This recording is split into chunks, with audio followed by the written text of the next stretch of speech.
أنا إماراتي ولد الوطن. اليوم يا ناس بغيت أشارككم قصة الحزينة والمؤلمة والإهمال والاغتصاب من قبل عائلتي والحكومة. أين كانت الحكومة بالأمس وإن هذا المواطن الإماراتي لا يملك سكن ولا أكل؟ كنت في الشارع، الناس يتكلمون فقط عن برج خليفة، لا أحد يتكلم عن الناس الفقراء في الإمارات. كمثال أنا المواطن الإماراتي،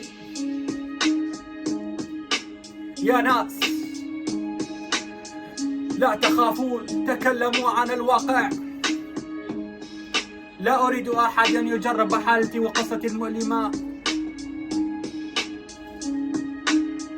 بارك الله فيكم يا الأمة. شكرا.